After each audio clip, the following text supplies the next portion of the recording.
नमस्कार, म बिलाइभ बेकरीबाट विजय। आज चाहिँ म तपाईहरुलाई केकमा हाल्दिने स्पन्ज चाहिँ कसरी बनाइन्छ त त्यसको बारेमा पुरा भिडियो देखाउन लागिरहेको छु। आउनुस् स्पन्ज बनाउनको लागि तयारी गरौँ।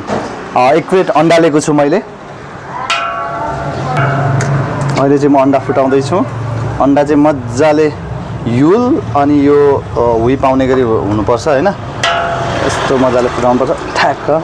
अहिले चाहिँ म चिनी हाल्दै छु। फेरि यहाँ चाहिँ चिनी हाल्नुपर्ने हुन्छ स्पन्जको लागि। अन्डा फुटाइसकेपछि चिनी हाल्दै छु। चिनी चाहिँ तपाईको टेस्ट अनुसार कस्ट अनुसार हाल्न सक्नुहुनेछ, किनकि हाम्रो चाहिँ कस्ट अनुसार यस्तो हुन्छ हैन। अनि अब हामीले यहाँ लगेर मेसिनमा जोड्नुपर्ने हुन्छ। मेसिनमा जोडेर चाहिँ अलि घुमाउनु पर्ने हुन्छ। फेरि यहाँ सुरुमा चाहिँ यो घोल्ने यसरी हाल्नुपर्ने भयो अनि ठ्याक्क यसलाई भित्र हाल्नु पर्यो अनि यसरी घुमाएर चाहिँ माथि दिने। तपाईले हातले पनि गर्न सक्नुहुन्छ विक्सले। अनि म चाहिँ एकैचोटि 3 नम्बरमा कुराइदिन्छु यसरी। अब चाहिँ हामी यहाँ बटर पेपर लगाउँछौँ यो ट्रेमा। ट्रेमा चाहिँ यसरी बटर पेपर लगाइसकेपछि यो चाहिँ यहाँ टाँसिँदैन, तल पनि टाँसिँदैन, माथि पनि टाँसिँदैन।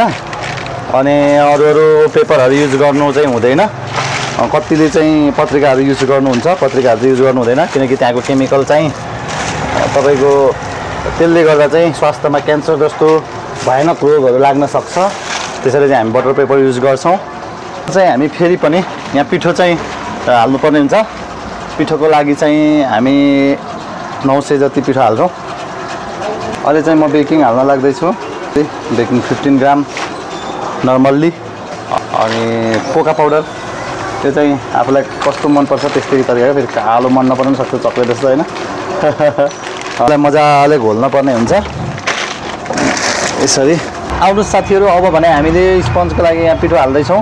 फेरि पनि यहाँ बेकिङ पाउडर मिसाएको पिठो चाहिँ हाल्न लागेको। हामी ब्ल्याक स्पन्ज बनाउँदैछौँ। अब यहाँ चाहिँ यसरी मिक्स गरिसकेपछि सरक्क अब यसलाई निकालेर यता राख्नुपर्ने हुन्छ। अब चाहिँ हामी स्पन्जलाई टक्क यो घोलेकोलाई चाहिँ हामी यहाँ हाल्दैछौँ। स्पन्ज टक्क लगाएर यसलाई चाहिँ सरक्क निकाल्नु पर्ने हुन्छ। बराबरको स्पन्ज आउनु पर्यो नि त हैन। अब हामी चाहिँ ओभनमा हाल्दैछौँ। यसलाई चाहिँ हामी अलि छिटै पकाउनु पर्ने भएकोले हामी चाहिँ यसलाई छिटोभन्दा छिटो टाइमिङ पनि यो 190 के अरे हिट पनि 190 मा राख्नेछौँ है त।